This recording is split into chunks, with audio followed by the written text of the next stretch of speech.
Apa kabar kalian semua? Semoga Sobat Novel Stories Donghua hari ini diberi kesehatan, dan langsung saja ke alur ceritanya. Episode ke-521, dengan judul Kaisar Iblis. Langsung ke dalam alurnya. Ayo pergi. Haruskah kita melihat apa yang akan dia lakukan? Hong Huang berbicara. Yang dia bicarakan secara alami adalah Si Hao. Seorang jenius yang luar biasa, tipe orang seperti ini benar-benar tidak terduga dan menakjubkan. Jika dia pergi ke alam yang lebih tinggi, orang-orang itu mungkin tidak akan kesepian lagi. Kata Bigu. Ketika dia mengucapkan kata-kata ini, banyak orang mengungkapkan ekspresi terkejut. Apakah dia benar-benar seorang jenius yang luar biasa? Ini pasti harus diselidiki. Batu kecil ini terlalu aneh dan agak terlalu kuat. Aku sangat menantikan saat dia memasuki alam yang lebih tinggi. Di tanah tak terbatas itu, bakat surgawi ada di mana-mana dan bakat luar biasa muncul dalam jumlah besar. Jika dia naik ke sana, akankah dia terjebak di tengah-tengah segalanya? Yin Ying berbicara dengan tenang. Matanya berkedip dengan kilau yang menakjubkan. Sui Yue, apa kau tidak bertunangan? Bukankah itu orang yang mirip? Lan Yu bertanya. Omong kosong. Sui Yue membalas. Mereka berada di daerah perbukitan di mana medannya bergelombang naik turun. Energi kekacauan tersebar sedikit demi sedikit. Formasi yang diatur oleh pagoda kecil itu tidak mudah bahkan untuk dihancurkan oleh master sekte alam yang lebih tinggi. Si Hao agak diyakinkan, karena tidak ada bahaya yang akan menimpa mereka. Namun, dia masih merasa pusing. Penguncian formasi ini membuatnya tidak bisa masuk juga. Dia hanya bisa menunggu pagoda kecil itu datang. Kakek pagoda benar-benar tangguh. Saya sudah mencoba lebih dari 100 cara untuk memahaminya, tetapi saya masih tidak dapat memahami formasi ini. Batu pemukul ilahi tercengang dan menunjukkan kerendahan hati yang langka. Si Hao duduk di atas bukit dan dibudidayakan secara diam-diam. Suasana hatinya cukup baik. Dia menemukan orang tuanya, dan dia memperoleh cukup banyak setelah memasuki dunia berharga archaik juga. Dia merasa agak riang. Pada akhirnya, dia tidak perlu menunggu terlalu lama sebelum ruang itu langsung terkoyak dan pagoda kecil masuk. Cahaya kabur yang kabur mengelilinginya, dan ada kemegahan berharga tersebar di sekitarnya. Si Hao sangat gembira dan segera berjalan. Apa yang terjadi di luar? Pagoda kecil itu sangat serius seperti yang ditanyakan pada Si Hao. Itu telah memasuki kedalaman kekacauan utama dengan Dewa Willow untuk mengejar gerbang Dao, namun mereka tiba-tiba merasakan aura aneh. Beberapa hal besar terjadi. Sayangnya, Anda dan Dewa Willow tidak ada di sini, jadi kami melepaskan kesempatan besar. Si Hao menghela nafas dalam hati dengan penyesalan. Dia menceritakan kembali peristiwa yang baru saja terjadi. Ayah, itu membuatku kesakitan sampai mati. Pagoda kecil itu berteriak dengan sedih. Itu jatuh dari udara. Kakek pagoda, ada apa? Batu pemukul ilahi itu terkejut. Gunung duniaku, material ketuhanku, istanaku yang kacau semuanya telah kabur. Itu menyakitkan saya sampai mati. Pagoda kecil itu jatuh dan berguling sambil menangis terus-menerus. Sulit membayangkan bahwa ini adalah artefak magis yang kacau balau. Itu tidak memiliki sedikit pun integritas karena berteriak dengan kesedihan yang menghancurkan hati. Si Hao melengkungkan bibirnya. Ketika dia melihatnya berteriak kesakitan, dia langsung tahu alasannya. Dia menunjukkannya dengan sangat meremehkan. Bocah, ekspresi macam apa itu? Jika ini semua terjadi pada Anda, bukankah Anda akan bertindak sama? Pagoda kecil itu sangat marah. Si Hao tersipu malu. Dari waktu ke waktu, dia persis seperti ini, misalnya merasa sedih karena senjata musuh patah. Dari sudut pandang tertentu, dia benar-benar mirip dengan pagoda kecil. Kakek pagoda, apakah kamu masih berada di dalam kekacauan utama? Batu penyerang ilahi bertanya. Tidak pergi. Akan diam-diam menunggu hasilnya. Pagoda kecil itu tidak menjawab dengan suasana hati yang baik.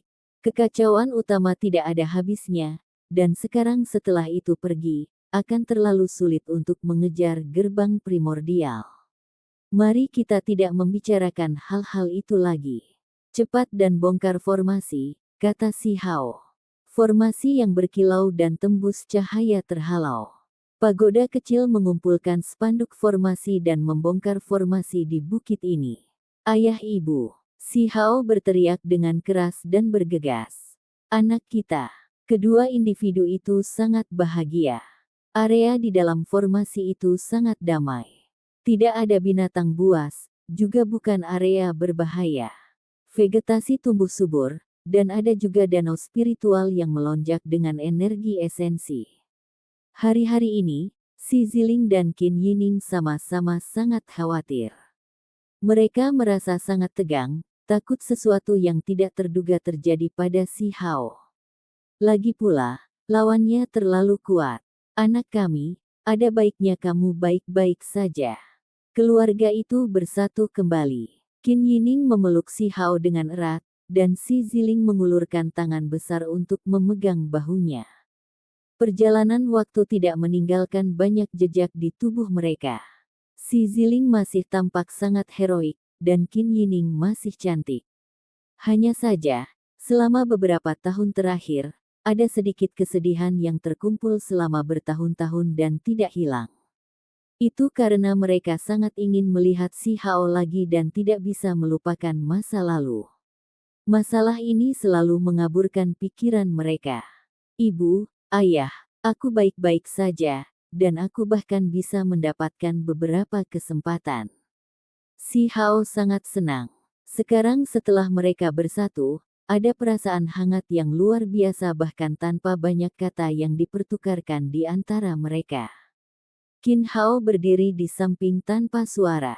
Pakaian magis peraknya mengalir dengan cahaya. Qin Yining menariknya dan berkata, cepat dan panggil dia kakak. Ada gelombang keheningan. Dia tidak bersuara. Si Hao tertawa dan berkata, kami baru saja bertemu 2 kali, jadi tentu saja dia tidak akan merasa terbiasa memanggilku seperti itu. Tidak masalah, kita akan saling mengenal nanti. Petik 2. Nak, kenapa kamu bertingkah seperti ini? Si Ziling berkata dengan nada sedih. Matanya dalam dengan pancaran ilahi saat dia melihat Qin Hao. Kakak laki-laki. Sangat sulit baginya untuk melontarkan 2 kata ini, seolah-olah Qin Hao menghabiskan banyak kekuatan. Dia melihat pagoda kecil di rambut si Hao dan kemudian tidak lagi mengatakan apa-apa.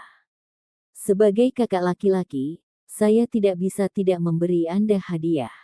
Si Hao mengeluarkan kuali batu giok, dan dengan senyum cemerlang, dia berkata, hadiah untukmu. Qin Hao tidak menerimanya dan berdiri di sana dengan sikap kaku. Kakak laki-laki berbicara denganmu dan memberimu hadiah. Bagaimana Anda bisa tidak menerimanya? Qin Yining mengerutkan kening. Dia merasa sedikit tidak berdaya, karena dia tahu bahwa selalu ada sesuatu yang menyibukkan pikirannya. Dia membunuh Qin Fa, kata Qin Hao. Itu adalah ahli tertinggi yang mengajarinya cara membaca. Kakakmu tidak punya pilihan. Tanpa membunuh mereka, bagaimana dia bisa menyelamatkan kita? Si Ziling menjelaskan. Siapa yang membutuhkan dia untuk menyelamatkanku? Aku hidup baik-baik saja di Gunung Abadi, namun dia membalikkan tempat itu dan membunuh Qin Fa dan yang lainnya. Kata Qin Hao, kakakmu melakukan semua ini demi kita. Cepat dan terima hadiah kakak, kata Qin Yining. Dia tahu bahwa desakannya tidak berguna.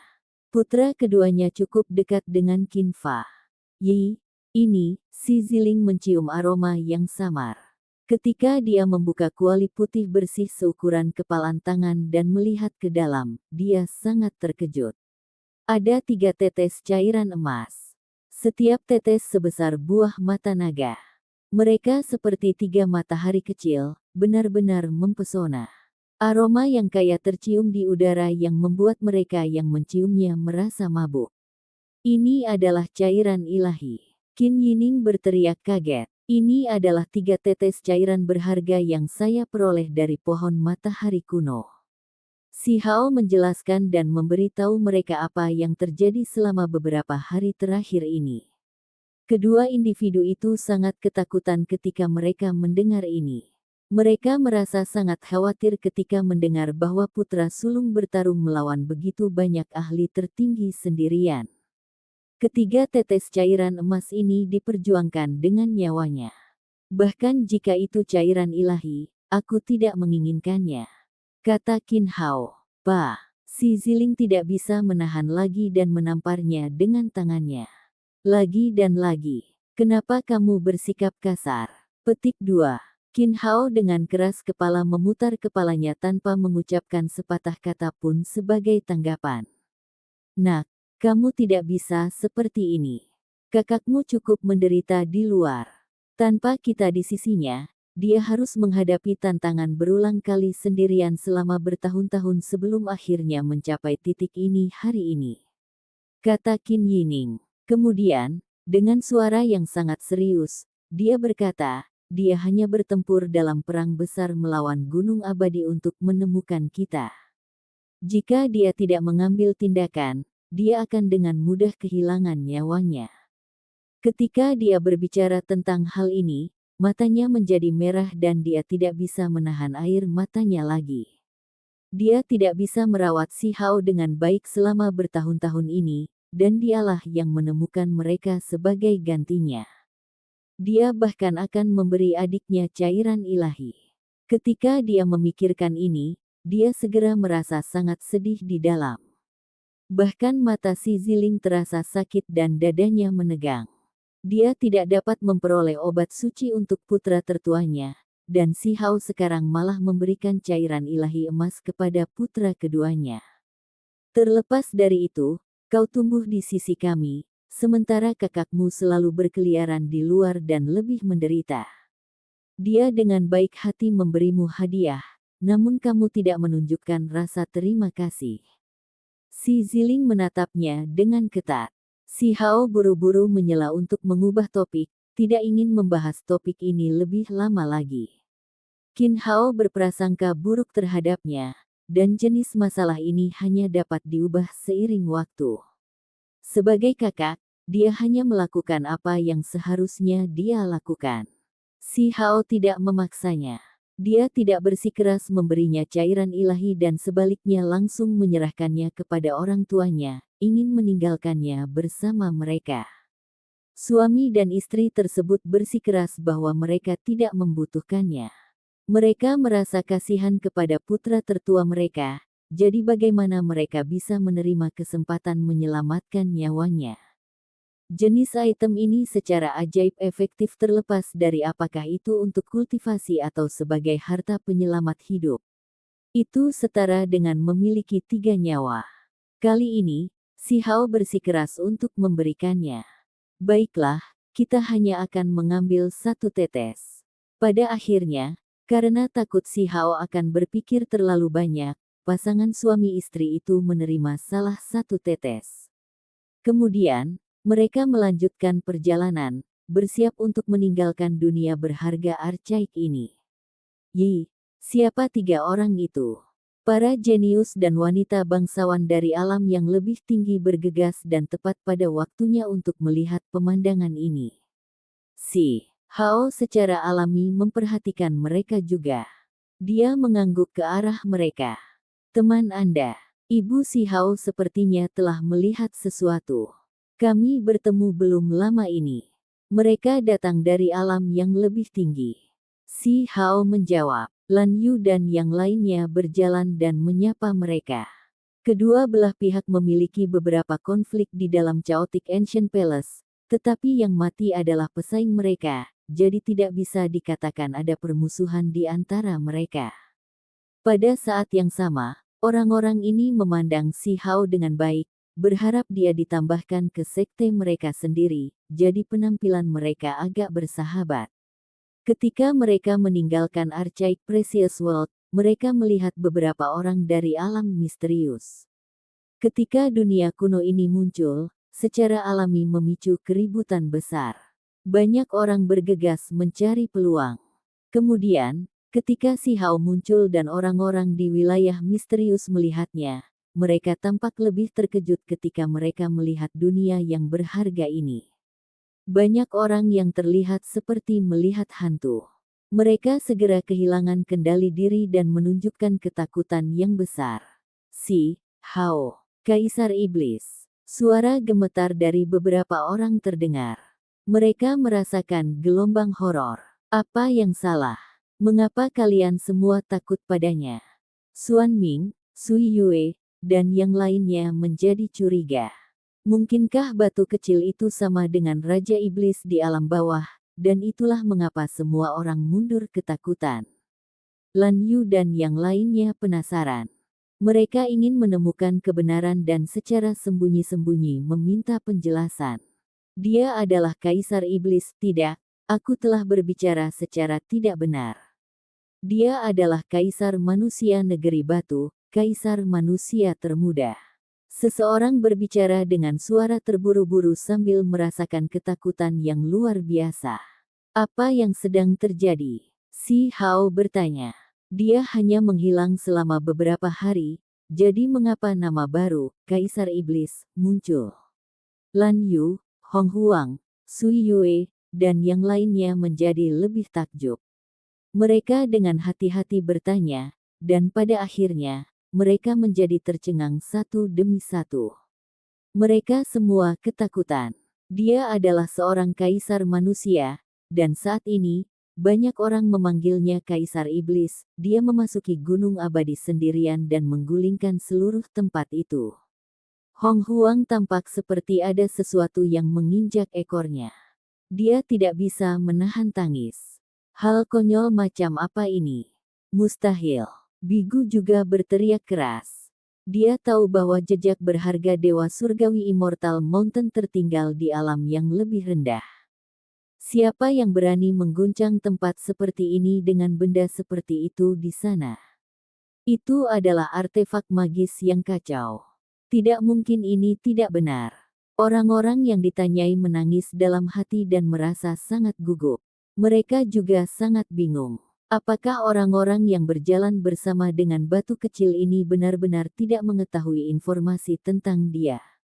Lan Yu, Bigu, Sui Yue, Ying Ying dan yang lainnya benar-benar tercengang.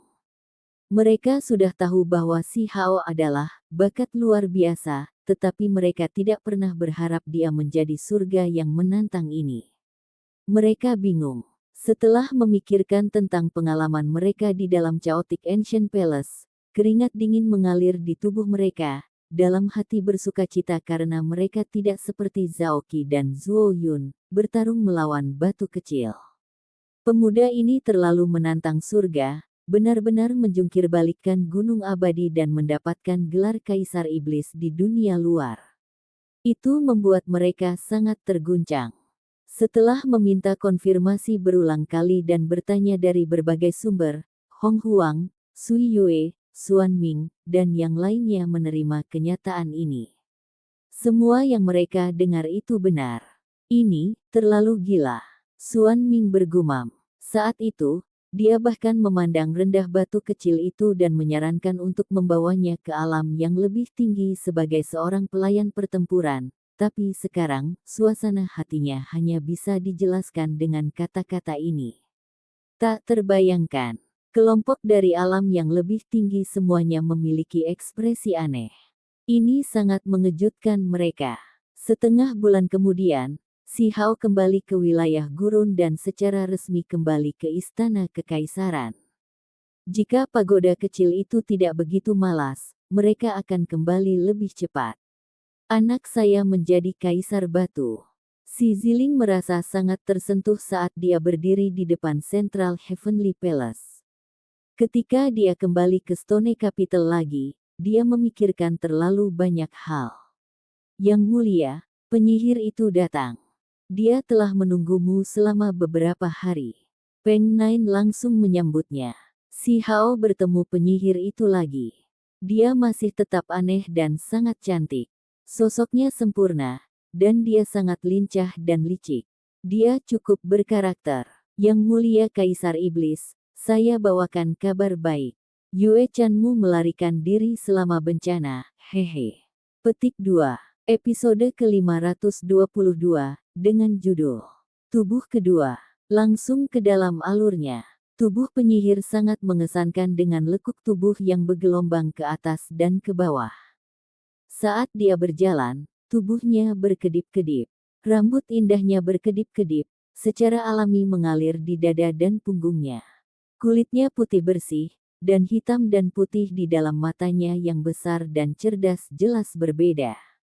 Saat dia tersenyum, ujung bibirnya sedikit melengkung. Giginya berkilau. Dia tampak agak licik dan menawan. Di dalam kebun anggur, tanaman segar dan bersih bisa dilihat. Sebuah gunung miniatur beristirahat di sini, dan semua jenis tanaman merambat kuno yang langka bergelung. Tempat ini kaya akan esensi spiritual. Si Hao, yang duduk di atas kursi rotan menatapnya dengan ekspresi yang agak tertarik. Dia ingin tahu persis informasi apa yang dia bawa bersamanya. Jika Anda menatap orang lain dengan begitu saksama, orang lain mungkin merasa malu. Senyum penyihir itu sangat cemerlang dan manis.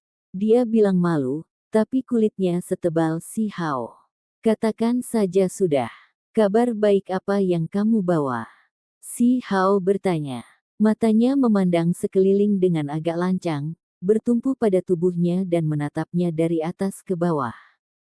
Hari ini, mungkin dia bisa dianggap sebagai peri rubah surgawi.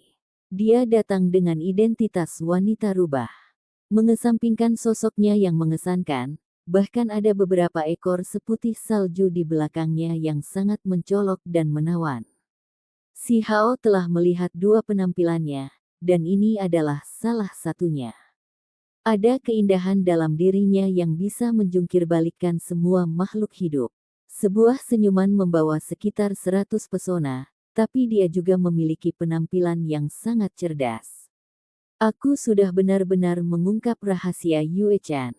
Dia tersenyum sangat bahagia. Mata besarnya menyipit sedikit, dan giginya yang putih bersih berkedip-kedip. Dia terlihat seperti iblis kecil. Yue Chan bukanlah yang utama. Lebih tepatnya, tangkapan Yue Chan si Hao bukanlah yang utama. Ketika dia mendengar informasi ini, dia sedikit tercengang, merasa bahwa ini agak tidak terbayangkan. Maksudmu dia hanyalah tubuh roh? Si Hao bertanya. Namun, dia kemudian menggelengkan kepalanya. Anda harus tahu bahwa menangkap peri ini, dia telah memeriksanya secara pribadi. Ini jelas bukan tubuh kosong. Apa kau lupa apa yang kukatakan saat pertama kali kita bertarung melawan gadis di Stone Capital? Saya katakan sebelumnya bahwa itu bukan tubuh aslinya, dan Anda seharusnya memiliki beberapa petunjuk, kata penyihir itu. Si Hao mengerutkan kening, merasa ini agak bermasalah. Dia mengira bahwa apa yang dia tangkap pasti adalah tubuh daging. Haha, sepertinya kamu sangat mempercayai perasaanmu sendiri. Penyihir itu tersenyum.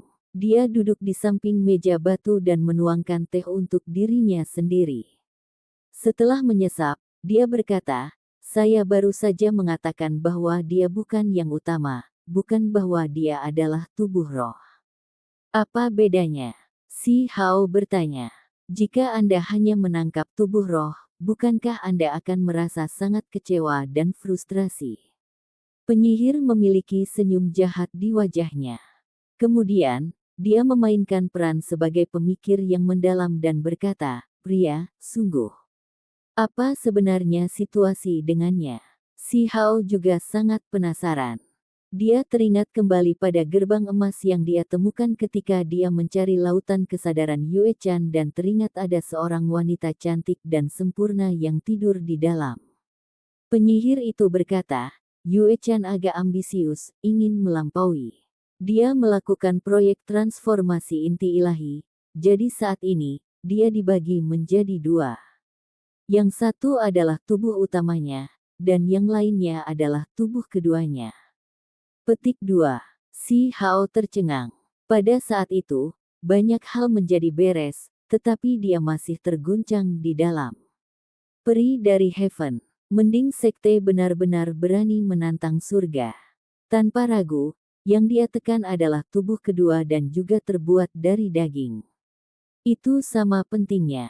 Dia memiliki metode kemampuan ilahi jenis ini. Si Hao merasa ini agak sulit untuk diterima. Kamu benar-benar tidak bisa meremehkan Yue Chan. Tidak peduli siapa yang Anda jijikkan, itu sama sekali tidak mungkin dia. Anda harus mengerti bahwa dia membuat keributan begitu dia lahir. Langit menghasilkan tanda-tanda besar yang tidak teratur, dan cahaya keberuntungan turun dari atas. Bahkan matahari meredup cukup lama. Penyihir itu berbicara dengan sangat serius. Dia lahir di alam yang lebih tinggi. Bagaimana Anda tahu banyak tentang dia? Si Hao tidak menganggap penyihir itu sebagai seseorang dari alam bawah, dan saat ini, dia secara tidak langsung menerima bukti. Ekor rubah putih salju penyihir itu bergerak, membuatnya terlihat sangat menawan. Namun, dia memiliki ekspresi murni padanya, dan matanya yang besar sangat cerah. Dia tidak memperhatikan keraguannya dan malah berkata, ada orang yang berspekulasi bahwa tanda-tanda tidak teratur selama kelahirannya memiliki asal-usul yang tidak diketahui. Adapun masa lalu Yue Chan dan berbagai peristiwa luar biasa yang terjadi ketika dia masih muda, penyihir itu tidak membicarakannya secara detail. Dia hanya mengatakan kepadanya bahwa ada potensi suci aneh di dalam dirinya yang melebihi tingkat kultivasinya saat ini. Dalam hati si Hao terguncang. Dia teringat akan wanita sempurna yang tidur di balik gerbang emas di lautan kesadarannya. Dia berkilau dan murni sementara, cemerlang dan cantik. Dia seperti seorang dewi. Kali ini, dia pergi mencari konfirmasi untuk memastikan bahwa Yue Chan tidak menghilang. Dia juga menyatakan bahwa tubuh utamanya baik-baik saja dan belum pernah terjebak sebelumnya. Penyihir menemukan tempat yang telah dia tanam dalam pengasingan sebelumnya dan menemukan beberapa jejak, dan inilah cara dia menyimpulkan bahwa peri sekte pengawas surga telah menunjukkan proyek transformasi inti ilahi. Tubuh utama, tubuh kedua, si Hao mulai memikirkan topik ini.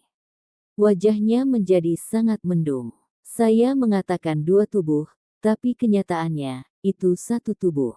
Keduanya nyata, hanya yang satu lebih kuat dan yang lainnya sedikit lebih lemah. Penyihir itu menjelaskan. Mengapa dia melakukan ini? Si Hao bertanya. Jelas menjadi lebih kuat. Ini adalah jenis kelahiran kembali. Dengan membagi inti ilahi menjadi dua, itu setara dengan memiliki kehidupan ekstra. Bahkan jika satu tubuh mati, ada tubuh lainnya. Selain itu, satu tubuh dapat digunakan untuk membangkitkan yang lain. Penyihir itu menjelaskan, tampaknya sedikit cemburu. Kelahiran kembali inti ilahi, ini adalah teknik kuno. Saat itu, penyihir juga telah mencarinya tetapi berakhir dengan tangan kosong. Dia tidak pernah menyangka Yue Chan berhasil mengolahnya. Membagi diri menjadi dua, memang agak aneh. Kata si Hao. Penyihir itu berkata, apa yang aneh tentang itu? Setelah membudidayakannya, selama kedua tubuh tidak bersama, maka akan sangat sulit untuk membunuh orang itu sepenuhnya. Selain itu, bagian terpenting adalah bahwa kedua tubuh dapat berkembang biak. Saat tubuh kedua kembali ke tubuh pertama, maka dia akan lengkap. Petik 2. Yang disebut kesempurnaan pasti cukup kuat untuk menunjukkan penghinaan terhadap langit di atas dan bumi di bawah. Seseorang dapat mengabaikan 9 langit dan bumi ke-10, membuat mereka benar-benar tiada bandingnya. Menggunakan kata-kata penyihir, meskipun Yue Chan tampak menyendiri seperti abadi, dia sangat rakus dan sedikit liar. Namun, tubuh keduanya tertangkap oleh saya. Si Hao tertawa nakal. Tubuh utama dan tubuh kedua harus dibunuh pada saat yang sama, atau terlepas dari tubuh mana yang masih hidup, itu masih dapat digunakan untuk terlahir kembali sebagai tubuh lainnya. Apakah itu merepotkan? Kalau begitu, saya menangkap satu sama sekali tidak berguna, karena dia masih bisa membuat yang lain. Si Hao merasa sedikit pusing. Tidak, ini sangat berguna. Penyihir tersenyum seperti rubah kecil yang licik. Matanya berkilauan, dan dia berkata, selama yang kamu tangkap tidak mati, dia tidak bisa membuat yang lain. Ada hal seperti itu. Mata si Hao berbinar. Tapi tentu saja, meskipun teknik kuno itu sangat luar biasa, masih memiliki beberapa kekurangan. Senyum penyihir itu sangat ceria dan ringan. Di mana tubuh utamanya? Si Hao bertanya. Saya sudah mencari-cari selama ini, tapi saya tidak pernah menemukan tanda apapun. Jika saya tidak salah, dia pasti menemukan tempat yang sangat beruntung dan memilih untuk berkultivasi sendiri di sana. Sementara itu, tubuh kedua adalah yang dia gunakan untuk melakukan perjalanan di dunia. Kata penyihir itu. Ketika si Hao mendengar ini, dia sedikit terguncang. Mengapa kata-kata ini terdengar agak aneh? Seolah-olah sang dewi berada di atas surga ke-9, dan dia membentuk tubuh untuk mengalami dunia fana. Itulah mengapa kamu harus merawat tubuh kedua ini dengan baik dan membesarkan peri dengan lembut. Ini juga merupakan cara untuk membatasi tubuh utama, dan di masa depan, Anda mungkin bisa berinteraksi dengannya.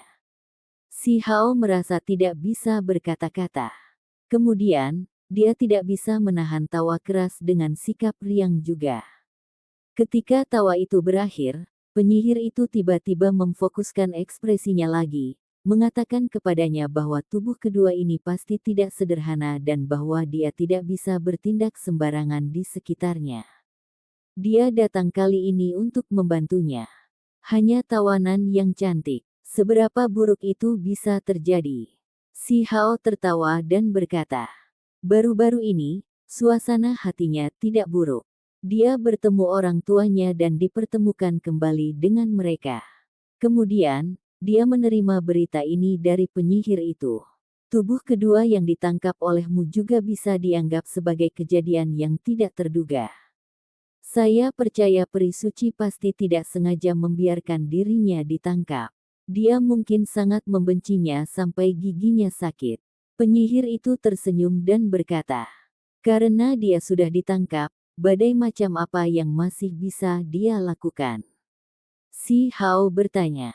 Ditangkap bukanlah sesuatu yang dia inginkan, tapi dia tidak melakukan perjuangan hidup dan mati dan mencoba melarikan diri. Artinya dia bertahan diam-diam dan merencanakan sesuatu, kata penyihir itu.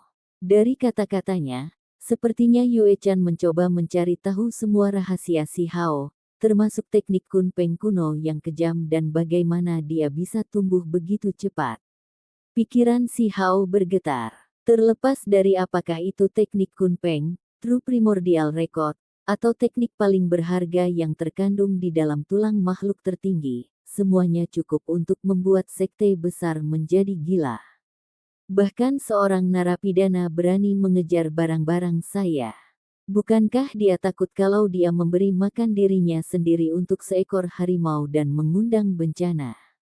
Si Hao tertawa dingin. Anda harus memahami bahwa ada tanda-tanda keberuntungan yang menakjubkan segera setelah dia lahir. Ada potensi ilahi yang tak terlukiskan di dalam tubuhnya. Berdasarkan apa yang baru saja Anda katakan, disegel di balik gerbang emas jelas merupakan kekuatan yang melampaui ranah kultivasinya saat ini. Pada saat yang genting, dia mungkin akan memukulmu, kata penyihir itu. Si Hao tercengang. Mungkinkah dia malah menjadi mangsa yang terperangkap? Penyihir tersenyum sambil menggelengkan kepalanya. Menurutku sangat sulit baginya untuk menggunakan kekuatan itu sekarang. Jika dia ingin menggunakannya, dia pasti harus membayar harga yang sangat merugikan. Kecuali dia benar-benar harus melakukannya, dia tidak akan membuka gerbang emas itu. Saya percaya bahwa dia hanya akan mengambil risiko ketika tubuhnya terluka atau setelah mendapatkan rahasia Anda. Petik 2. Dia benar-benar berani. Aura Si Hao tiba-tiba melonjak. Jika kita mundur selangkah, ini adalah tubuh keduanya, jadi dia tidak takut pada hal-hal ini. Begitu dia gagal, dia bisa melarikan diri segera setelah bunuh diri. Bagaimanapun, tubuh utama masih bisa memulihkan tubuh kedua, kata penyihir itu. Si Hao berpikir sejenak. Ia merasa bahwa teknik ini benar-benar misterius dan menakutkan. Penyihir berkata, tentu saja, alasan tubuh utama disebut demikian adalah karena lebih kuat. Jika jaraknya cukup dekat, ia bisa merasakan semua yang dialami tubuh kedua dan bahkan bisa memerintahkan tubuh kedua.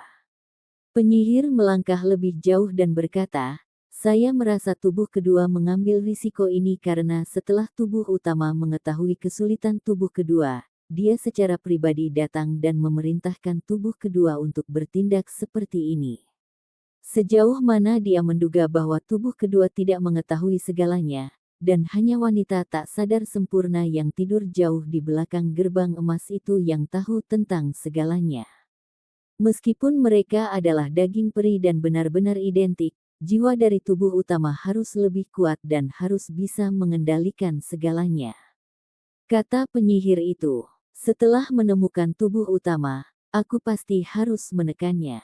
Kata Si Hao, dia pasti sudah pindah jauh dan tidak akan meninggalkan tanda apapun, karena semua yang harus dilakukan sudah dilakukan.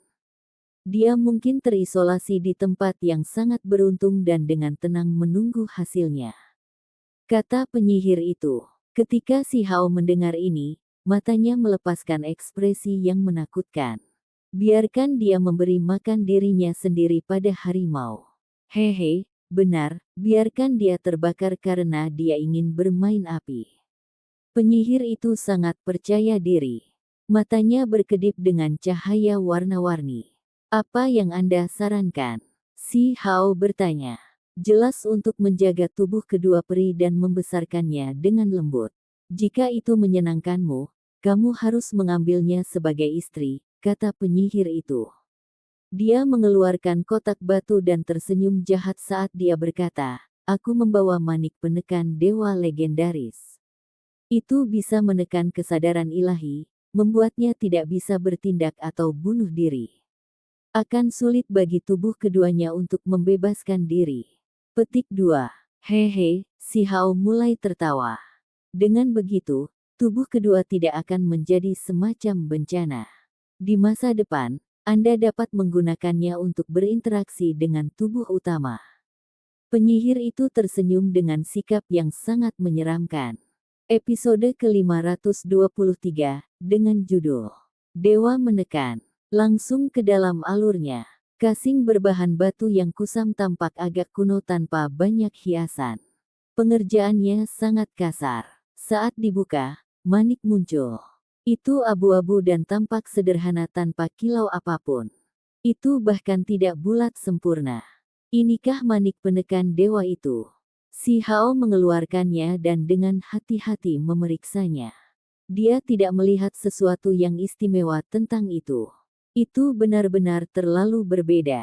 Itu sama sekali tidak seperti harta karun dan malah tampak seperti manik-manik batu yang dipoles oleh seorang anak. Tidak ada estetika untuk itu. Warnanya abu-abu dan tampak seperti tertutup debu. Barang bagus semuanya seperti ini. Setelah melewati ujian waktu, tetap abadi melalui aliran waktu yang tak ada habisnya, legenda diciptakan. Pada akhirnya, yang luar biasa akan kembali menjadi biasa dan kembali ke jati dirinya. Penyihir itu berbicara seolah-olah dia sedang berbicara dalam-dalam. Si Hao tidak menganggap tindakannya lucu sama sekali dan malah dengan hati-hati menaksirnya.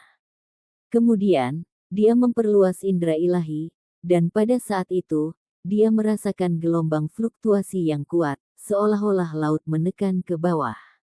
Benda ini tangguh seperti yang diharapkan. Itu bisa menekan lautan indera ilahi seseorang. Itu terlihat biasa, tetapi setelah diaktifkan, itu menjadi batu keajaiban. Setelah melewati tahun-tahun tanpa akhir, semua kepura-puraannya telah tertutupi. Saat ini, itu hanya memiliki pesona bawaannya. Bagaimana cara saya menggunakannya? Si Hao bertanya. Ini agak berisiko. Anda harus terlebih dahulu meletakkan formasi penguncian kesadaran untuk menyegel suatu area, dan kemudian memasuki lautan kesadaran Yuechan untuk menekan batu di atas jejak inti lautan kesadarannya. Petik 2. Apakah itu merepotkan? Si Hao mengerutkan kening. Jika itu hanya orang biasa, maka itu saja. Mereka bisa ditekan hanya dengan mengangkat tangan. Namun, Yuechan tidak biasa. Saya menduga ada dewa yang tenggelam di lautan kesadarannya, kata penyihir itu. Dia mengungkapkan ekspresi serius yang langka. Pasti ada tingkat risiko tertentu dengan ini. Saya tidak merasa itu sepadan, kata si Hao. Anda bisa santai, manik batu ini adalah harta karun kuno. Bahkan jika ke-8 wilayah dicari, akan sulit untuk menemukan yang kedua. Hanya manik ini yang dapat menutup lautan kesadaran dewa sejati, kata penyihir itu. Kemudian, dia dengan sabar membimbing si Hao, memberitahunya bahwa jika dia berhasil menyerbu ke dalam, dia bahkan mungkin mendapatkan misteri terbesar dari Sekte Heaven Mending. Dia menjilat bibir merahnya yang cerah dan menggoda, sepertinya sedikit peduli tentang teknik inti kelahiran kembali yang suci itu. Dia ingin menggunakan kesempatan ini untuk mendapatkannya. Baik, si Hao mengangguk. Saat ini, dia tidak kekurangan material. Meskipun istana kekaisaran negara batu telah dijarah, menyiapkan formasi penyegelan kesadaran masih merupakan tugas yang mudah. Hari itu, si Hao meletakkan formasi di dalam ruang pribadi yang sangat besar. Dia mulai dengan hati-hati mendiskusikan dan menyelesaikan semua masalah. Ketika dia merasa tidak ada masalah yang tersisa, dia bersiap untuk menekan Yuechan. Ayah, ibu, saya akan diisolasi selama beberapa hari. Si Hao keluar untuk memberi tahu orang tuanya. Bagaimanapun, mereka baru saja kembali, namun dia akan menghilang lagi. Setelah kembali ke tanah airnya, dan kemudian ke ibu kota batu, si Ziling diliputi emosi. Dia mendesah dengan kesedihan dan penyesalan. Hari itu, dia berjalan-jalan bersama istrinya dan melihat beberapa rumah bangsawan. Mereka berpikir untuk masuk beberapa kali, tetapi mereka selalu berhenti sebelum melakukannya. Ziling, mungkinkah kamu masih rindu dan malu, terlalu malu untuk bertemu teman lamamu? Raja Perang muncul, mengundang kedua orang itu sebagai tamu. Hari itu, Stone Capital mengalami keributan besar. Orang tua kaisar kembali. Haruskah mereka memperlakukan si Ziling sebagai ayah dari kaisar saat ini? Si Ziling saat itu adalah seorang jenius yang terkenal di dalam Stone Capital, tetapi ketika dia pergi, dia menghilang selama lebih dari 10 tahun. Motif dan rahasia tersembunyi berangsur-angsur muncul, dan banyak orang mengetahui tentang keadaan tersebut. Kalian berdua harus tahu bahwa ayah dari kaisar dibawa kembali oleh Yang Mulia sendiri. Dia masuk ke wilayah misterius dan menjungkirbalikkan Gunung Abadi. Petik 2. Itu tidak mungkin. Apakah yang Anda katakan itu benar? Itu terlalu menakutkan. Petik 2. Nama Demon Emperor sudah bergema di seluruh wilayah misterius, dan semua orang di sana sudah tahu tentang dia. Namun, berita belum menyebar secara luas ke wilayah gurun, jadi hanya sedikit orang yang mengetahuinya. Toh, melintasi wilayah saat ini masih cukup sulit. Namun, karena berita sudah bocor ke titik di mana beberapa orang di sini mengetahuinya, itu pasti akan menyebar ke seluruh bumi besar. Setidaknya, wilayah misterius itu telah lama meledak menjadi keributan. Seorang pemuda membantai jalannya ke Gunung Abadi sendirian dan menghasilkan jenis surga yang menantang prestasi ini. Itu benar-benar peristiwa ajaib yang akan mengguncang dunia. Tanpa ragu, begitu mereka menerima konfirmasi, terlepas dari apakah itu sekte pengawas surga, sekte barat, atau yang lainnya, mereka semua akan bertindak dengan hati-hati.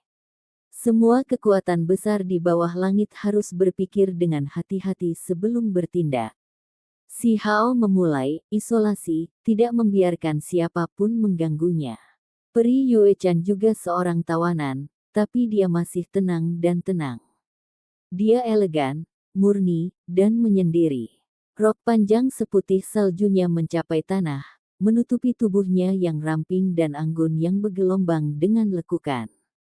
Kulitnya seputih gading, dan rambut hitam pekatnya yang panjang lembut dan bercahaya. Matanya seperti batu permata hitam. Bulu matanya panjang, dan bibir merahnya indah.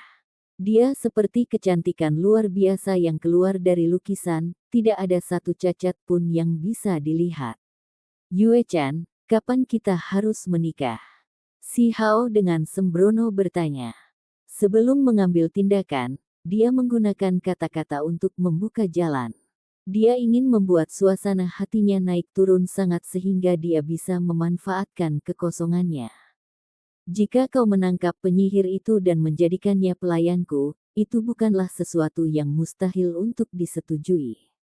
Tanpa diduga, Peri Yuechan sebenarnya memiliki sikap seperti ini. Ini berbeda dari masa lalu. Meskipun dia mengucapkan kata-kata ini, suaranya benar-benar tenang, seolah-olah tidak ternoda oleh dunia manusia. Seolah-olah dia berasal dari luar dunia ini dan tidak tertarik pada urusan manusia. Dalam hati si Hao tergerak. Apakah indera ketuhanan wanita ini menjadi tajam sampai tingkat ini? Apakah dia memperhatikan sesuatu dan dengan sengaja mengujinya? Itu masalah sederhana. Setelah kita menikah, aku akan mempertimbangkan untuk menangkapnya dan menemanimu. Si Hao berkata sambil tersenyum. Apa dia tidak datang? Yuechan menunjukkan senyum penuh arti. Itu indah dan cemerlang saat dia melihat sekelilingnya. Pikiran si Hao menjadi kosong sejenak. Wanita ini luar biasa seperti yang diharapkan. Sejak adik perempuan datang, kenapa kamu tidak keluar? Bukankah kamu datang ke sini untuk berurusan denganku dan mencuri hasil dao saya? Suara Yuechan menyenangkan untuk didengarkan. Itu seperti suara alam yang bergema melalui formasi. Kakak Yuechan, kamu benar-benar tidak baik dan jujur. Anda jelas akan dinikahkan, namun Anda masih merencanakan melawan saya seperti ini, menanam benih ketidakpercayaan. Sai, peri adalah semua orang jahat. Penyihir itu mendesah. Yuechan tersenyum manis dan berkata, jika memang begitu, maka kami akan mengumumkannya secara terbuka di masa mendatang. Sangat jelas bahwa tidak mungkin dia bisa menghentikan kerja sama di antara keduanya. Manik-manik batu di tangan penyihir khususnya bisa menyegel lautan kesadarannya. Itu benar-benar sangat menakutkan. Sementara itu, di atas kepala si Hao, ada jejak berharga yang tersebar di untaian energi drakonik, melindunginya di dalam. Tidak ada yang bisa menyerang penghalang ini, membuatnya tak terkalahkan. Itu adalah jejak kaisar manusia. Itu berisi energi takdir sebuah negara, harta karun tertinggi. Di dalam istana kekaisaran, itu bisa menekan segalanya. Hong, si Hao dan penyihir itu maju bersama dan mendorong gerbang emas. Di belakangnya ada pikiran bawah sadar yang sedang tidur. Wanita itu adalah lawan sejati yang harus mereka hadapi. Lautan kesadaran ini berkilau dan tembus cahaya, tidak ternoda tanpa kesalahan apapun. Itu membuktikan bahwa potensi Peri Yuechan adalah astronomis dan jiwanya murni. Di langit di atas lautan kesadaran ini, awan dan kabut menyelimuti tempat ini. Istana giok berhiaskan berlian tergantung di sana. Di dalam istana giok yang megah, ada seorang wanita sedang tidur. Cahaya warna-warni emas mengelilingi tubuh putih bersihnya. Penampilannya luar biasa dan dia terlihat sangat agung. Saat gerbang emas dibuka, dia tiba-tiba membuka matanya. Dua berkas cahaya yang terbuat dari simbol misterius ditembakkan. Seluruh tubuhnya melayang ke atas, seolah-olah dia adalah dewa. Aura Yuechan ini sangat menakutkan dan kuat. Dagingnya abadi dan tulangnya seperti batu giok. Rambut hitamnya berkibar, dan kemegahan emas mengelilingi tubuhnya. Ada lapisan kilau keemasan bahkan menutupi rambutnya. Matanya cemerlang. Sekarang setelah kamu mengirimnya juga, apakah kamu tidak takut dia akan menekanmu bersamaku? Yue Chan bertanya. Tidak takut. Kedua tangan Si Hao berada di belakangnya. Jejak kaisar di atas kepalanya menyebarkan untaian energi drakonik. Seluruh tubuhnya menjadi sangat kabur. Mengganggu. Mengapa dia tidak bisa memberi orang lain kesempatan? Penyihir itu tidak senang dan kesal. Dia menatap Si Hao dan melihat jejak kaisar manusia di atas kepalanya. Mengambil tindakan, kata Si Hao. Pada saat berikutnya, di dalam lautan kesadaran yang berkilauan ini, pertempuran besar meletus. Ketiga sosok itu bergegas ke langit seperti dewa seolah-olah mereka adalah makhluk abadi yang naik. Penyihir itu memegang manik batu di tangannya. Pada saat ini, debu yang menutupi manik-manik penekan dewa benar-benar lenyap. Itu menunjukkan kecemerlangan yang menguntungkan yang bisa menutup 8 wilayah. Seolah-olah itu akan benar-benar membekukan ruang di sini. Namun, dewa seperti Yue Chan itu pantang menyerah dan menyendiri. Jenis kekuatan jiwa itu melebihi imajinasi seseorang, jauh melampaui ranah kultivasi yang seharusnya dia miliki. Itu benar-benar memasang pertahanan di sini, menyebabkan pertempuran sengit pecah. Bukankah kamu mengatakan bahwa itu bahkan bisa menyegel dewa? Si Hao bertanya. Senyuman penyihir itu sangat cemerlang. Ini hanya membuktikan bahwa asal-usulnya luar biasa. Jika kita menangkapnya, kita pasti bisa mendapatkan keuntungan yang luar biasa. Petik 2. Si Hao terus-menerus mengirimkan energi pedang penghubung surga ke arah Yue Chan. Ini adalah konfrontasi antara indera dewa, tetapi teknik berharga masih bisa ditampilkan dengan cara yang sama. Naga sejati muncul, melingkari tubuh Yue Chan. Itu mengangkat kepalanya dan meraung menuju lapisan ke-9 dari surga, menghapus semua energi pedang. Penyihir itu melantunkan mantra. Kelopak bunga yang berkilauan beterbangan satu demi satu, mengelilingi area di depannya dan menenggelamkan Yue Chan. Setiap kelopak bunga memiliki ukiran dao yang terukir di atasnya, kekuatan serangan ini tidak terbatas. Sebuah hong berbunyi.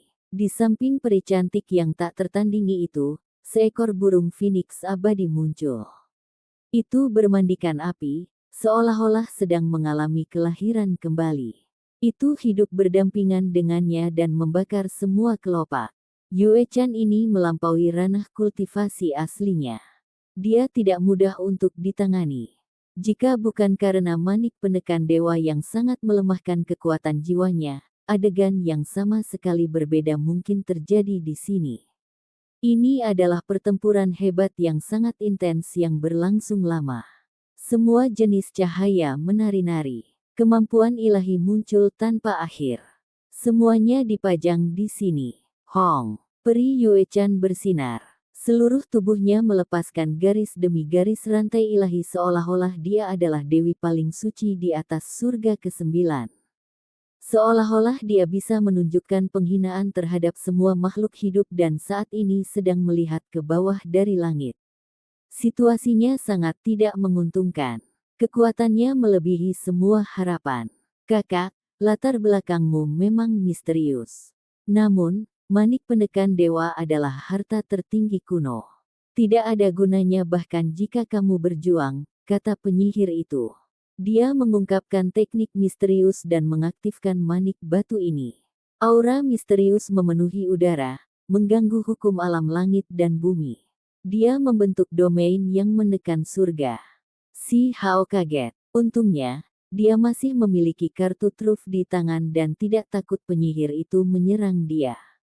Menyerang. Penyihir itu mentransmisikan suaranya ke Si Hao. Pada saat ini, teknik memutuskan langit muncul. Pancaran cahaya itu menjadi abadi.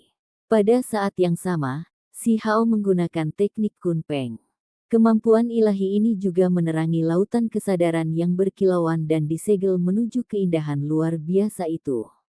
Akhirnya, semuanya menjadi sunyi. Dewa yang tersegel itu seperti batu giok. Peri yang sangat cantik itu dikunci dengan coretan demi coretan simbol dan benar-benar terkunci. Kemudian, manik giok ditekan di tubuhnya. Episode ke-524 dengan judul Tahanan Abadi. Langsung ke dalam alurnya.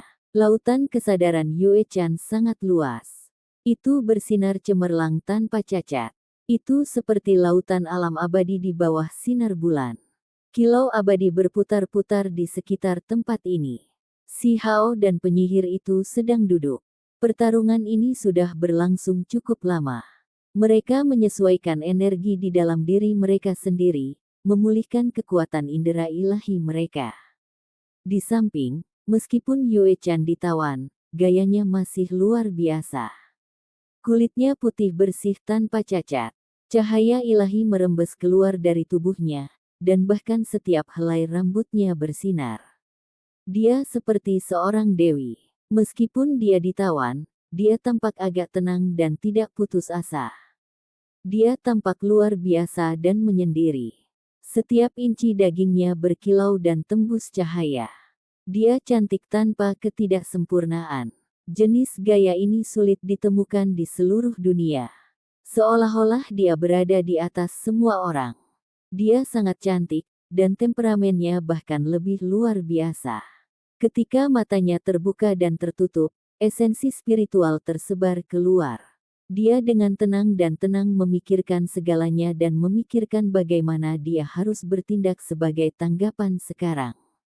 Kakak, kamu benar-benar tenang.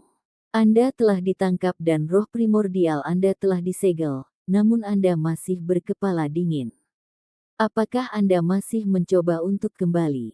Penyihir itu berbicara dengan agak sembrono. Dia sama-sama mempesona, tapi ada temperamen yang sama sekali berbeda dengannya.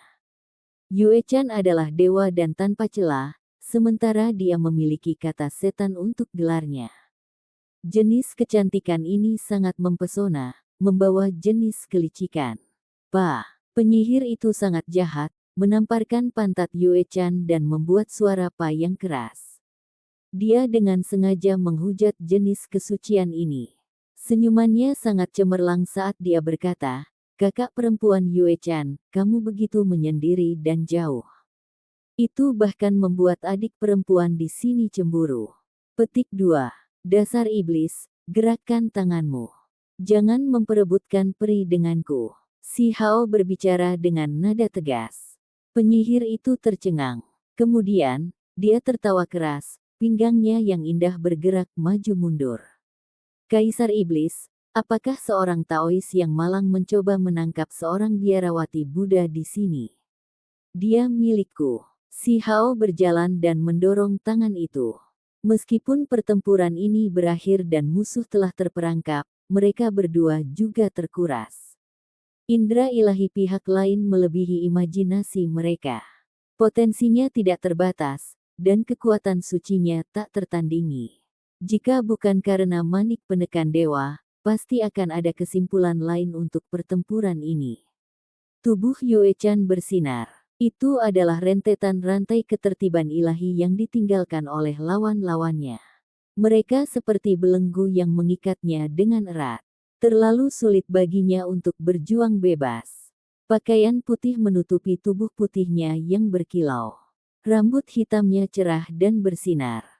Diikat oleh rantai ilahi ini adalah jenis penghujatan. Ada jenis keanggunan dan keindahan khusus pada penampilannya saat ini. Tidak peduli bagaimana dia mengerahkan kekuatan, masih mustahil baginya untuk membebaskan diri. Rantai ilahi itu mengunci roh primordialnya, menahan kultivasinya. Dia kehilangan semua metode ajaibnya. Selain itu, manik-manik batu itu memberikan efek pada dahinya. Itu tersebar ke bawah untai demi untai cahaya jernih yang membentuk simbol satu demi satu. Simbol-simbol ini memasuki tubuh sucinya dan melakukan efek menekan dan menyegelnya.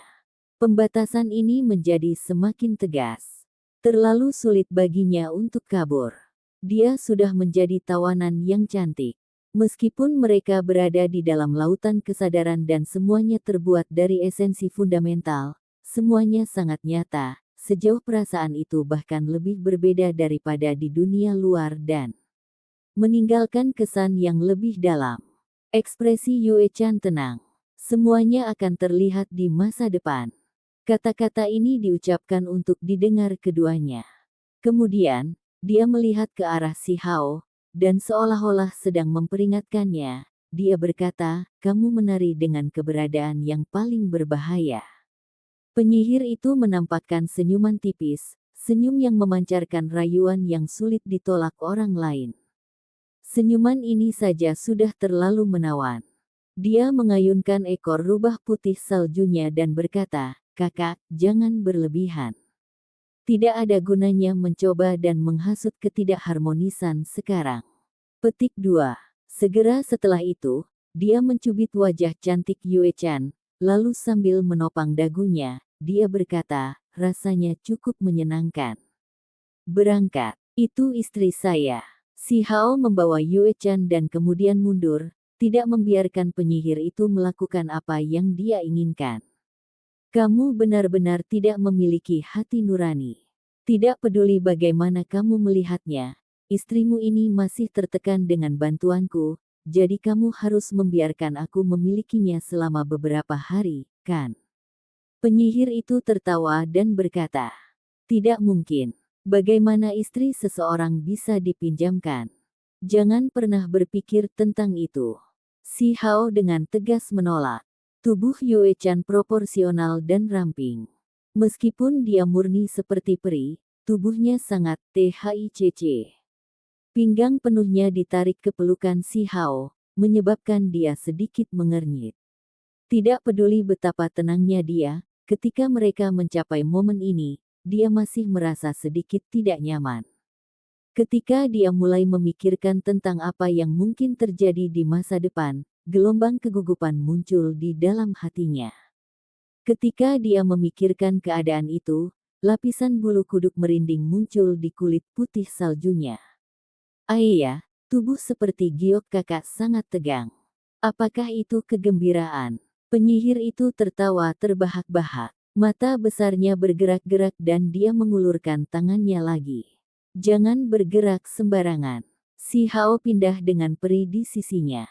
"Apakah kamu tidak ingin menekan dia bersama-sama?" Tubuh roh lembut tidak jauh berbeda dari tubuh asli. Gelombang, energi, yang harum bertiup melawan tahun-tahun Si Hao. Yue Chan berbicara dengan lembut, menyuruhnya untuk mengambil tindakan dan menekan penyihir itu. Si Hao berbalik. Ujung suara mereka praktis menyentuh saat dia menatapnya. "Hei, bisakah kamu berhenti bertingkah begitu tidak terkendali? Kalian berdua bahkan belum berada di kamar pengantin.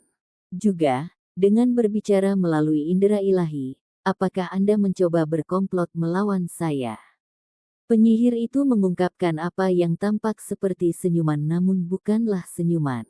Melihat Yue Chan, dia berkata, "Kakak, semuanya sia-sia." Yue Chan di belakang gerbang emas bahkan lebih teguh dan tenang daripada dia, yang normal. Bahkan dalam situasi seperti ini, dia masih terlihat tidak terganggu. "Saya memiliki metode rahasia yang dapat dilakukan sebagai langkah terakhir untuk menekannya." Yue Chan ada di sana, hampir menempel di wajah Si Hao saat mereka berdiri di sana. Dia mengirimkan aroma, energi, dari bibir merahnya yang memikat. "Hati-hati dengan pembalasannya." Penyihir itu berbicara tepat waktu untuk memperingatkannya. "Jika Anda tidak mengambil tindakan sekarang, itu akan sangat berbahaya. Dia mungkin menggunakan manik penekan dewa untuk menekan Anda. Pada saat itu, semuanya akan terlambat." Yue Chan berkata dengan lembut. Ekspresi Si Hao tenang. Wanita tangguh benar-benar membuatnya sakit kepala. Tak satu pun dari keduanya yang mudah ditangani. Meskipun yang satu adalah tawanan dan yang lainnya adalah sekutunya, dia tetap tidak bisa santai sama sekali. "Kita harus menutup semuanya." Kakak yang lebih tua harus berhenti mencoba membuat masalah. Penyihir itu menunjukkan tangannya. Seberkas cahaya misterius terbang keluar. Pada saat yang sama, manik-manik penekan dewa diputar. Sejumlah besar simbol terbang keluar.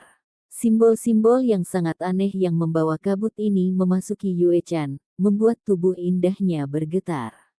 Dia tahu bahwa semuanya sudah terlambat dan sekarang terlalu sulit baginya untuk membebaskan diri. Pada saat ini, dia melihat ke arah Si Hao. Matanya yang indah berkedip. Apakah dia benar-benar akan berakhir di tangannya? Ada juga penyihir yang perlu dikhawatirkan. Bagaimana dia seharusnya menghadapinya? Dan selesai. Penyihir itu tampak agak riang saat dia berkata dengan percaya diri. Rambutnya beterbangan, menghasilkan pesona yang menakjubkan. Apa kau yakin bisa menekannya? Si Hao menular secara mental. Jangan khawatir, semuanya masih dalam kendali kami. Penyihir itu menjawab. Si Hao melihat manik-manik batu di antara alis Yue Chan. Jejak kaisar di atas kepalanya bersinar, dan energi drakonik yang turun menjadi lebih banyak. Itu seperti hujan cahaya yang menenggelamkan tubuhnya. Manik ini sangat misterius dan kuat. Jika itu digunakan untuk menghadapinya, itu akan menjadi sangat berbahaya baginya. Hehe, penyihir itu tertawa dan berkata, "Anak muda, kenapa kamu tidak memberiku kesempatan untuk mencobanya juga?" Petik 2. Si Hao tertawa acuh tak acuh dan berkata, "Kamu ingin mengambil tindakan terhadapku juga?" Di atas kepalanya, jejak berharga itu lembab dan bercahaya. Energi takdir sebuah negara mengelilinginya, membuatnya semakin tak terukur. Wajah penyihir itu tampak seperti keluar dari sebuah gambar, menjadi semakin cantik dan memikat. Manik-manik saya benar-benar merupakan harta tertinggi kuno dan bukan barang biasa. Itu bisa menekan dunia di bawah langit. Petik 2. Si Hao tidak mengatakan apapun dan dengan tenang menatapnya. Mata indah penyihir itu mengalir dengan cahaya, seolah dia mencoba membuat pilihan, tapi juga seolah dia mencoba menakut-nakuti Si Hao. "Menurutmu apa yang harus aku lakukan?" "Terserah kamu," kata Si Hao. "Sai, ini benar-benar membuatku pusing." Penyihir itu menopang dahinya yang putih berkilau dengan tangannya seolah-olah dia ragu-ragu. Matanya cerdas dan berputar-putar. Akhirnya, dia mengumpulkan rambut indahnya dan berkata, "Lupakan, saya masih harus melanjutkan proyek pengasuhan pemuda itu." Bibir merah Yue Chan sedikit melengkung. Dia berkata di samping telinga Si Hao, "Dia tidak mencoba menakut-nakuti Anda, juga tidak membuat lelucon. Baru saja, dia benar-benar akan mengambil tindakan, tetapi karena ketakutan, dia menahan diri. Dia sangat cerdas dan tidak akan pernah melakukan apapun yang tidak pasti." Petik 2. Wajah Si Hao tenang, tapi dia berhati-hati. Terlepas dari apakah itu peri Heaven Mending Sekte atau penyihir Sky Severing Sekte, dia memperlakukan keduanya dengan serius dan tanpa kecerobohan. "Saya tiba-tiba merasa bahwa menemukan istri yang sederhana dan jujur adalah yang terbaik. Menjaga wanita yang berpikir terlalu banyak di sisi saya malah akan membuat saya sakit kepala," kata Si Hao. "Wanita tangguh bisa sangat membantu Anda di masa depan. Tentu saja, itu tergantung pada keterampilan Anda dan bagaimana Anda membesarkan kakak Yue Chan. Ini tugas yang cukup sulit, tahu." Ekspresi penyihir itu cemerlang. Dia tersenyum tipis dan berkata, "Sedangkan aku, kamu bahkan tidak perlu terus berpikir. Kamu bukan tipeku." Tipe. Si Hao tidak bisa berkata-kata. Kalimat terakhir penyihir itu sangat berani dan tidak terkendali. Namun, itu tetap cocok dengan gayanya. Tiba-tiba, manik-manik batu itu bergetar ringan. Ini melepaskan kekuatan isap yang kuat. Bahkan Si Hao tercengang dan merasa sedikit ketakutan. Tubuh Yue Chan gemetar. Ruang di antara alisnya bersinar, dan sehelai energi murni terbang keluar. Itu berubah menjadi bunga dao yang bagus. Namun, itu dihancurkan oleh manik batu dan ditahan. Kemudian, energi murni melonjak lagi dari area di antara alis Yue Chan, menghasilkan bunga dao besar lainnya.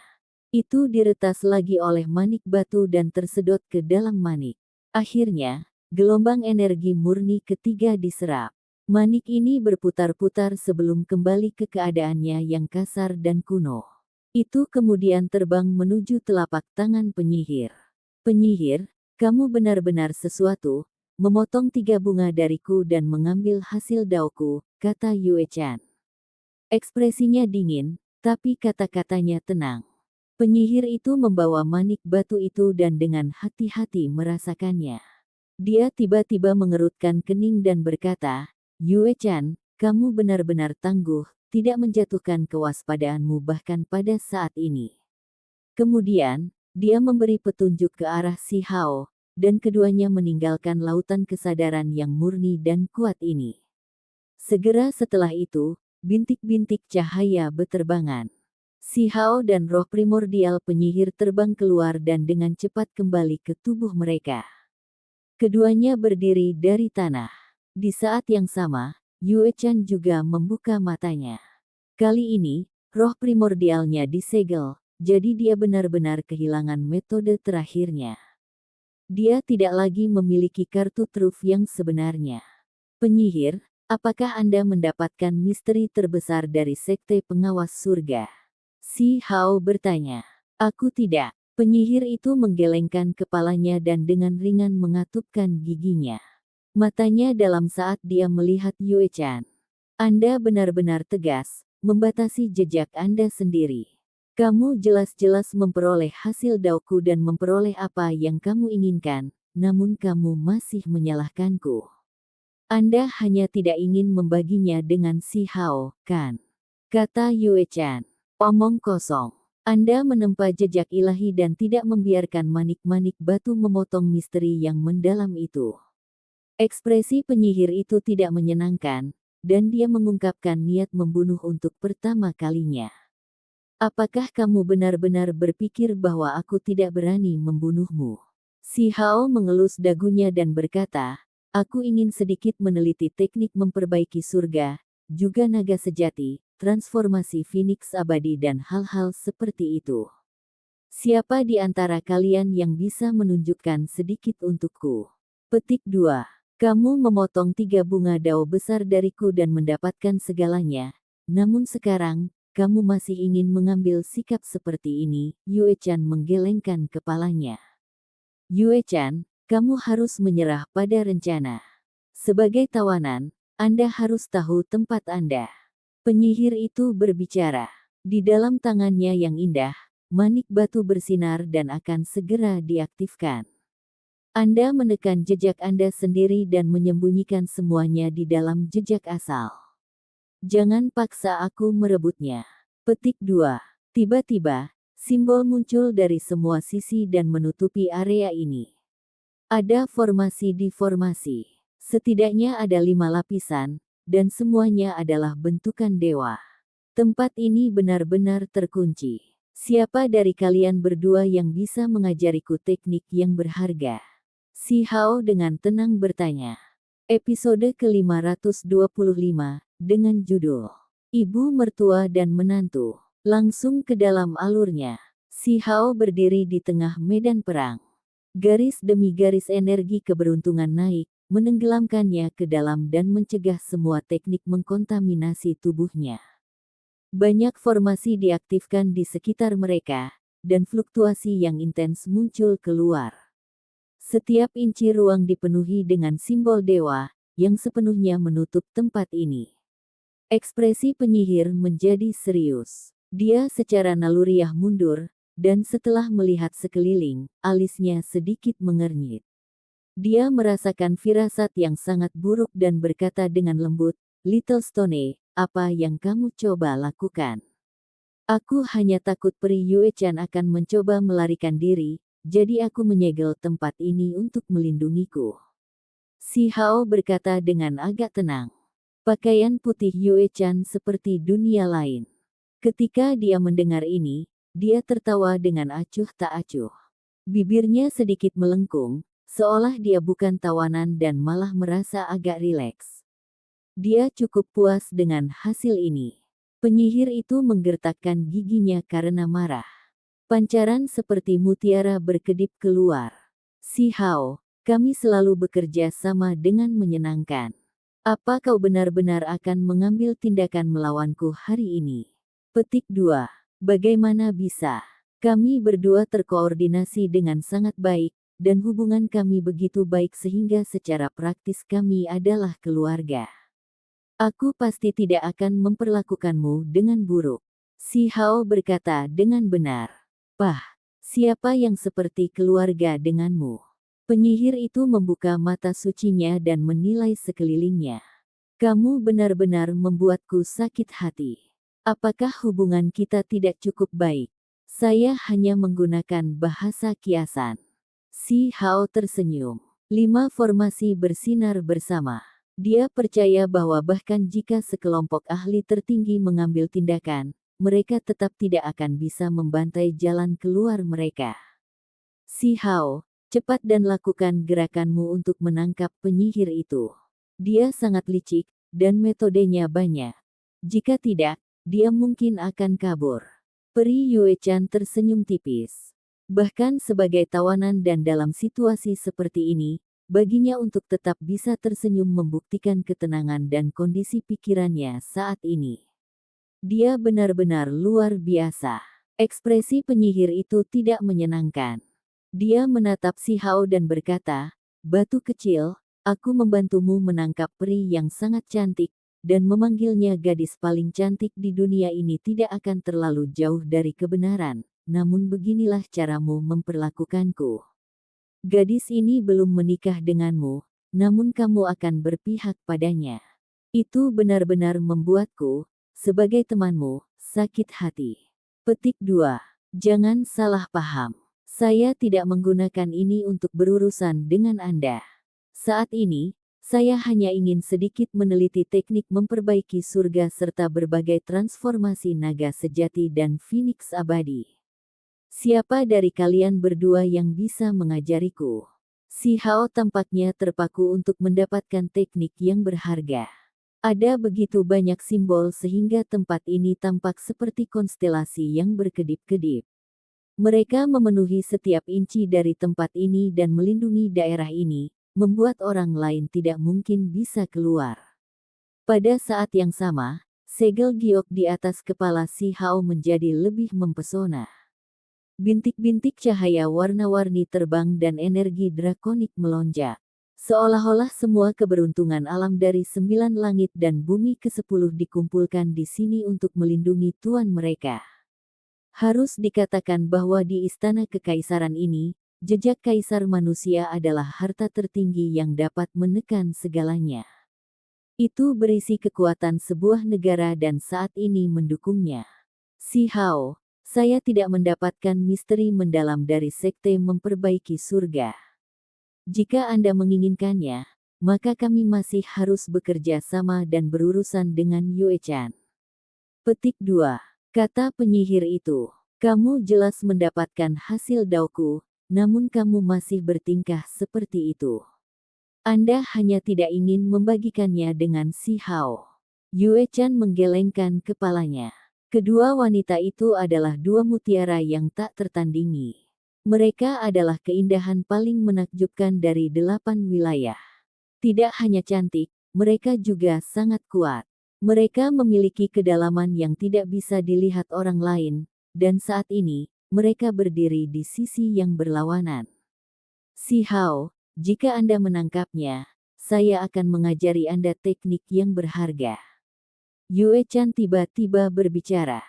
Rambut hitam halusnya menari-nari, dan wajahnya yang sangat cantik membawa ekspresi serius. Mata cantiknya bersinar-sinar. Apakah kamu serius? Wajah si Hao menunjukkan senyuman yang luar biasa. Bisakah aku kabur dalam kondisi ini? Yue-chan menggerakkan tubuh langsing dan anggunnya. Gayanya bergerak saat dia mencapai sisinya untuk berdiri bersamanya. Yue-chan, Kamu benar-benar penuh kebencian. Penyihir itu terkejut. Dia mengerutkan kening. Cahaya warna-warni berputar di dalam matanya. Kamu mencuri misteri terdalamku, namun kamu tidak mau membaginya dengan Stone kecil, lalu aku akan mengajarinya sendiri. Jadi apa yang salah dengan itu? Yue-chan tersenyum. Yue-chan, kamu benar-benar tangguh. Demi mengalahkanku, kamu sebenarnya rela melangkah sejauh ini. Penyihir itu menghela nafas dan berkata, "Penyihir, kita memiliki persahabatan yang sangat lama, jadi kenapa kamu tidak membantuku dan biarkan aku mengembangkan teknik Heaven Mending dan teknik lainnya? Kalau begitu, saya akan melepaskan Anda dan juga meneruskan teknik berharga ini kepada Anda." Si Hao mentransmisikan suara secara diam-diam dengan nada yang sangat tulus. Bulu mata penyihir itu sangat panjang. Saat ini, mereka terus bergerak. Bintik-bintik cahaya ilahi berkedip di dalam matanya yang indah. Little Stone, kamu tidak percaya padaku. Saya benar-benar tidak mendapatkan kemampuan sucinya. Petik 2. Aku percaya padamu, dan itulah mengapa aku ingin melakukannya seperti ini. Nanti, ketika saya mendapatkannya, saya akan mengajari mereka kepada Anda. Kata si Hao. Pah, anak nakal bau, kamu benar-benar berani berkomplot melawanku. Aku benar-benar tidak cukup berhati-hati dan akhirnya jatuh ke dalam rencanamu. Penyihir itu mengatupkan giginya. Ekor rubah putih salju di belakangnya bergerak. Dia terlihat cantik dan agak imut. Si Hao menyebabkan jejak berharga di atas kepalanya melepaskan energi drakonik. Formasi segera menjadi lebih kuat, dan fluktuasi menjadi lebih intens. Mereka bertumpuk satu sama lain, membentuk penghalang cahaya yang mengelilingi tempat ini. Lakukan gerakanmu dan tangkap dia. Karena saya tidak bisa melarikan diri dan hanya bisa berada di sisi Anda, saya pasti tidak bisa menyakiti Anda. Semuanya demi membuatmu lebih kuat. Yue-chan berbicara. Penyihir, kami adalah teman lama. Mengapa Anda tidak membantu saya memainkan drama? Si Hao menghela nafas dan berkata, "Kamu orang yang rakus. Anda bahkan berani memanfaatkan saya dan membuat jebakan terhadap saya. Aku salah saat membantumu." Penyihir itu mengungkapkan ketidakpuasannya. Tinjunya terkepal erat saat dia menatapnya. "Kamu mengancamku dengan manik penekan dewa belum lama ini, tapi aku tidak mengatakan apapun. Semua yang saya minta agar Anda lakukan sekarang adalah memerankan drama." Si Hao mentransmisikan suara. "Hah, siapa yang kamu coba bodohi dengan metode itu? Anda hanya ingin saya mengikat tangan saya sendiri dan menunggu untuk ditangkap." Penyihir itu mundur. Seluruh tubuhnya bersinar, terutama manik-manik batu di telapak tangannya, yang meletus dengan pancaran cahaya yang indah. Manik ini sangat sederhana dalam penampilan, tapi itu bahkan lebih mempesona dari matahari. Kecil, sepertinya itu bisa bersinar untuk selama-lamanya. Formasi sudah lama diaktifkan. Simbol menutupi tempat ini seperti bintang. Mereka ada di mana-mana dan sangat mempesona. Tempat ini dikunci, menekan penyihir itu. Tidak bagus, itu masih belum cukup. Jika Anda memiliki harta rahasia, cepat dan gunakan. Yue-chan berbicara. Dia benar-benar ingin menekan penyihir itu. Manik-manik batu membentuk penghalang cahaya, mengelilingi penyihir dan memblokir semua simbol, tidak membiarkan mereka mendarat di tubuhnya. Selain itu, saat dia mengangkat tangannya, manik-manik batu melepaskan seuntai cahaya simbol yang terbang menuju si Hao. Lebih dari 100 naga surgawi bergegas keluar dari jejak berharga itu dan berputar di sekitar tubuhnya untuk memblokir pancaran simbol itu. Selain itu, istana kekaisaran bergetar dan lautan energi drakonik menyebar di udara. Mereka semua berkonsentrasi padanya. Itu hanya lautan batu giok, jadi bagaimana ini bisa begitu tangguh? Penyihir itu tercengang. Tepat pada saat ini, dia melihat si Hao menghapus pagoda tulang putih berkilau dari rambutnya. Dia segera menggigil ke dalam, dan manik-manik batu di telapak tangannya bersinar menembus formasi. Si Hao sangat terkejut. Manik ini terlalu kuat. Jenis latar belakang apa yang dimilikinya? Bahkan 5 formasi ilahi tidak bisa menghentikannya. Petik 2. Pagoda kecil, kamu masih belum mengambil tindakan. Apakah kamu lupa janjimu pada teman lama? Penyihir itu tiba-tiba mengungkapkan senyuman tipis dan berbicara ke arah pagoda kecil setinggi 1 inci.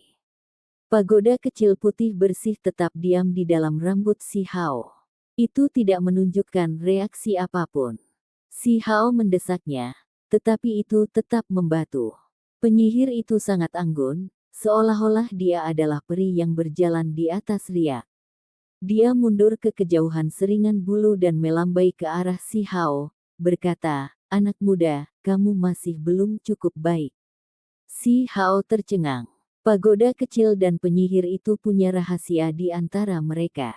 Mustahil. Manik-manik batu itu ditinggalkan oleh seorang teman lama bertahun-tahun yang lalu. Saya sebelumnya berjanji untuk tidak pernah menyakiti orang yang memegangnya untuk generasi selanjutnya yang menggunakan manik itu. Pagoda kecil itu berbicara.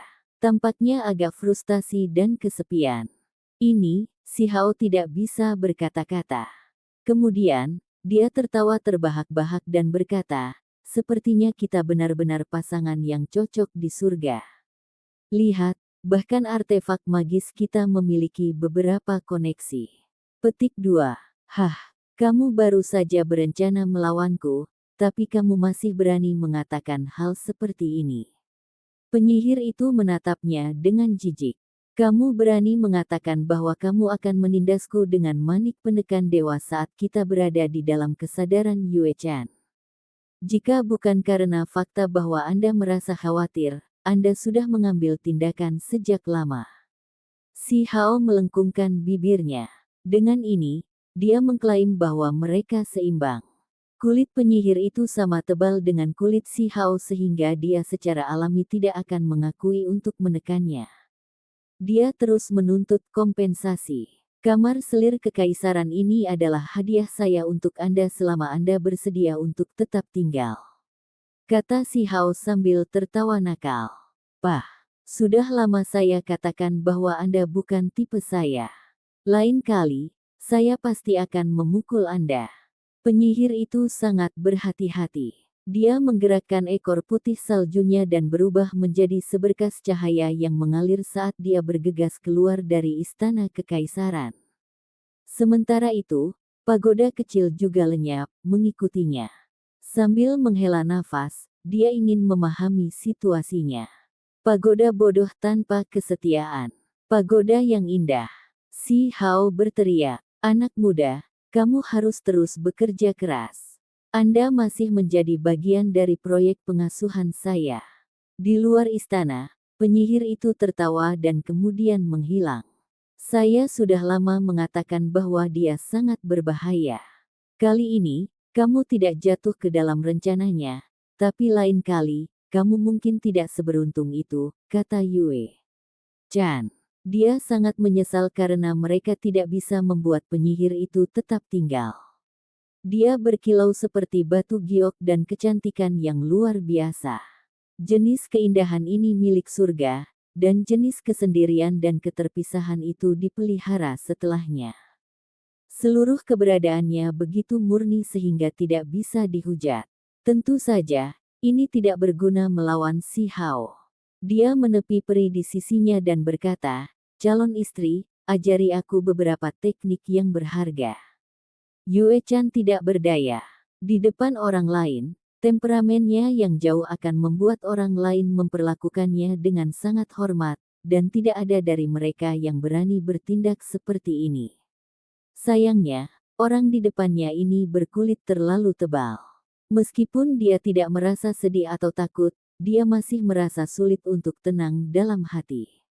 Mungkinkah dia benar-benar akan jatuh di sini? Si Hao mengumpulkan jejak berharga dan membiarkan formasi menjadi tenang. Dia dan Yue Chan berjalan berkeliling dan memasuki Central Heavenly Palace. Si Ziling dan istrinya kembali dari mengunjungi teman-teman lamanya. Mereka berdua merasa agak puas. Setelah meninggalkan negeri batu selama bertahun-tahun, bisa bertemu kembali dengan teman lama mereka memiliki jenis kegembiraan dan emosi reuni. However, ini ketika mereka melihat Yue-chan, suami dan istri itu tercengang. Kemudian, mereka merasa sangat tercengang. Gadis ini terlalu cantik, kecantikan yang sulit dilihat seumur hidup. Dia seperti seseorang yang berjalan langsung dari gulungan lukisan. Bahkan Qin Hao secara mengejutkan tidak berbalik dan mengukurnya. Meskipun kulit si Hao sangat tebal, dia tidak berani berbicara sembarangan di depan wajah orang tuanya. Jika ada orang lain yang bertanya, dia pasti akan mengatakan bahwa ini adalah istrinya yang sedang mengandung. Ini adalah tawanan yang aku tangkap. Dia berkata dengan agak memalukan. Peri Yue-chan sangat cerdas, dengan cepat memahami identitas dari suami dan istri paruh baya di sini. Matanya berbinar. Dia dengan sopan berjalan untuk memberikan penghormatan. Suami dan istri itu berseru kagum pada kecantikannya. Kemudian, mereka bertanya pada si Hao tentang identitasnya. Apa? Peri dari Heaven Mending Sekte. Si Ziling sangat terkejut hingga dia terlihat sedikit linglung. Putra tertuanya sendiri benar-benar memiliki keahlian. Dia bahkan menangkap wanita suci sekte besar yang abadi. Penglihatannya sangat luar biasa, jadi dia secara alami melihat sedikit kecanggungan putra tertuanya dan menangkap sesuatu. Dia benar-benar tidak tahu harus berkata apa. Sekte Penjaga Surga, Yue-chan. Setelah mengetahui identitasnya, Qin Yining agak bingung dengan kata-kata. Kemudian, matanya bersinar, menunjukkan senyuman yang cemerlang. Meskipun dia sudah menjadi seorang ibu, dia masih sangat cantik. Diri Anda yang terhormat adalah Nona Suci Qin Yining. Mata Yue-chan bersinar dengan sedikit cahaya dan menjadi lebih hormat. Selain itu, dia menunjukkan tipe keintiman dan rasa hormat. Sebelum dia ditangkap, dia sudah lama memikirkan banyak hal dengan hati-hati. Dia tiba-tiba menemukan bahwa Ibu Si Hao adalah wanita suci alam Immortal Mountain yang lebih tinggi. Dia bersekongkol di alam bawah, dan kecelakaan terjadi.